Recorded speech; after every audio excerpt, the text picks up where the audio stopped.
I am excited to be doing a video review today over Penelope Douglas's Birthday Girl and Credence. Before diving into these beauties, please go ahead and read the trigger warning. Penelope Douglas is also known as the Queen of Taboo, so things can get pretty weird and uncomfortable pretty quickly. So, with that being said, let's dive into it, starting with Birthday Girl.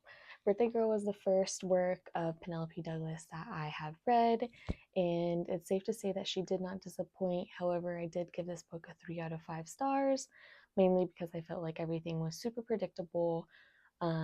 However, with that being said, this book is about Jordan, who has a boyfriend who happens to be Pike, the main character's son. Jordan and her boyfriend move in with Pike because they aren't able to afford rent anymore. Um, and things get pretty freaky from there. The reason this book is taboo is because of the age gap between Jordan and Pike, and of course because she's dating Pike's son. However, Penelope does have an author's note that this isn't necessarily her normal work. And by that, I think that she really means because Pike is not a toxic male character. So, with that being said, um, overall, this book was written well, given the topic and genre overall. I don't think many people could successfully write taboo. Um, so, that's really all I have to say about this. Just predictable in my opinion, but still a fun read. Oh, now this book.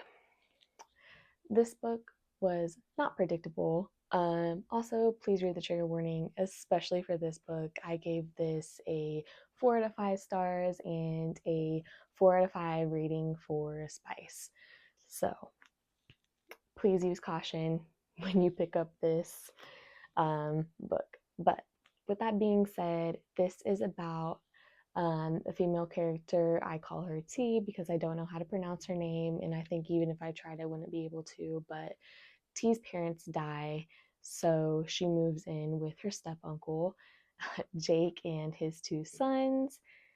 And they go to a secluded cabin, which just happens to get snowed in every winter. So T is there over the winter, snowed in with Jake, the uncle, and the 2 cousins. And things get very spicy. Um, they are not blood related, so there's a very fine line between a little too much smut and taboo, but nonetheless, please handle this book with care because there's a lot to it. There's a lot of questionable things, but then again, you kind of gaslight yourself and you're like, but they're not blood related. But then again, they are. Things just get freaky. Yeah, and I did not predict the end of this at all, which I really appreciated about Penelope Douglas reading this. I think this book specifically really reflects her work and what she likes to do. So, but I say that very loosely because I have only read 2 of her books and she has a lot more work. But I do plan on reading more of Penelope Douglas's work in the near future. So, happy reading.